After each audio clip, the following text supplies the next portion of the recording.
Some children are born innocent, others learn to pretend. That's the chilling premise behind The Bad Seed Returns, the sinister sequel to the 2018 psychological thriller. And if you thought Emma Grossman was done, think again. This time she's smarter, more dangerous, and deadlier than ever.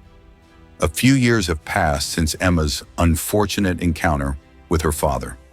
You remember that ending: gunshots, a fire, and a girl who miraculously survived. Now Emma's living with her Aunt Angela and attending high school in a peaceful suburban town. But peace is just a mask she wears. Underneath, the storm hasn't gone anywhere. Emma wakes up in a perfectly tidy room, not a single object out of place, the kind of control only a sociopath craves. She glances at the mirror, gives herself a smile, and sharpens her mask for the day. To the outside world, Emma is the picture of innocence. Straight A's, polite, helpful, a model teenager. But behind those big blue eyes is a killer who's perfected the art of pretending. At school, Emma's got a friend group, or at least people who orbit around her. But she only seems to connect with one person, her best friend Chloe. Sweet, quirky, and emotionally open, Chloe is everything Emma pretends to be. They're close, maybe too close. And Chloe, she trusts Emma completely. But there's trouble brewing. A new student, Kat, shows up. Edgy, suspicious, and armed with a sense for drama. Kat doesn't fall for Emma's charm like everyone else. In fact, she starts asking too many questions. And for a girl like Emma, that's a problem. What happens when someone finally sees behind Emma's mask? Can the predator stay hidden, or is she about to be exposed? Back home, Aunt Angela is loving but clearly overwhelmed. She's doing her best to raise Emma, but something doesn't sit right. Subtle moments. Emma watching her sleep, rearranging things in the house, locking doors behind her, all point to something off. Angela begins to confide in a school counselor, hinting at her unease. Emma's always been intense, she says. But she doesn't push it too far. After all, Emma is family, and who wants to believe a child is a psychopath? But Angela isn't the only one getting uneasy. Kat, the new girl, digs deeper. She starts hanging around Emma and Chloe more often, quietly taking notes. She hears the way Emma talks, rehearsed, overly polite. She notices how Emma never talks about her past. Emma's school puts on a charity talent show, and Emma signs up, not to win, but to blend in. While she performs a haunting piano piece, Chloe beams with pride. But Kat? She watches coldly from the back row, almost daring Emma to slip. After the show, Kat corners Emma backstage. You ever think about your parents? She asks. Emma pauses, smiles. All the time. Must be hard, losing them like that.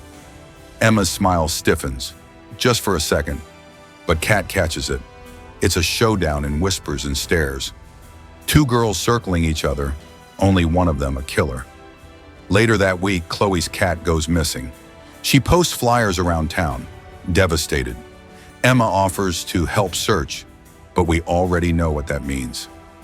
The camera lingers just long enough on Emma slipping something into her hoodie. Angela's watching Emma. Emma's watching Angela. And at school? Chloe's falling apart.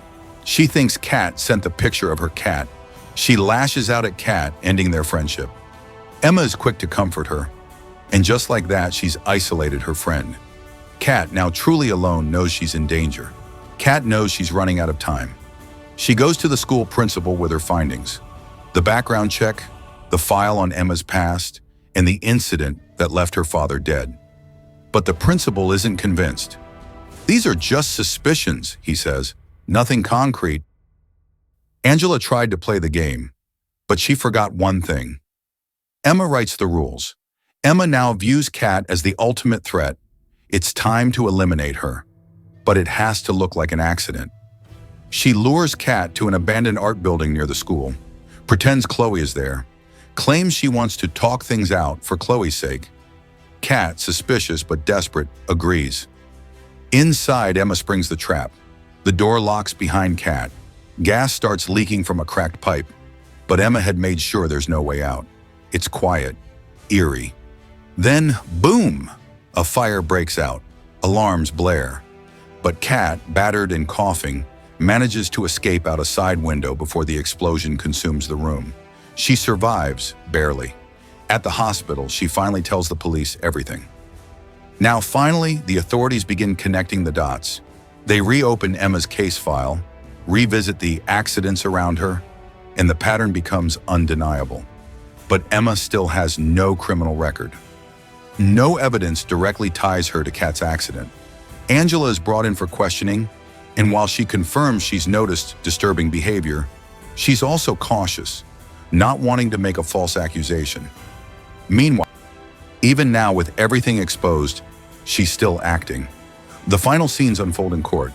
Emma is charged with multiple counts, but due to her age, she's sent to a juvenile psychiatric facility. She doesn't cry, doesn't scream, just stares blankly as the judge reads the sentence.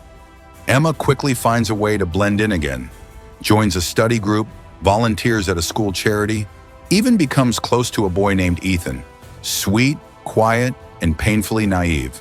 The perfect next project.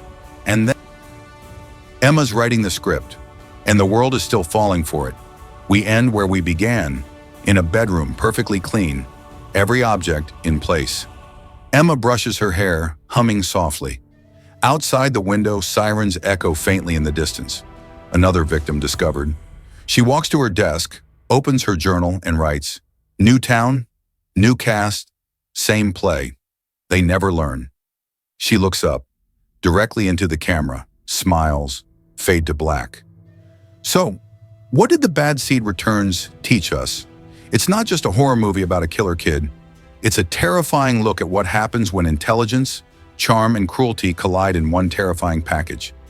Emma isn't your typical slasher villain. She doesn't wear a mask because she doesn't need one. She is the mask. And what's even scarier, she knows how to make you believe she's the victim. So next time you meet someone who seems too perfect, too polite, too composed, ask yourself, are they real or are they just pretending?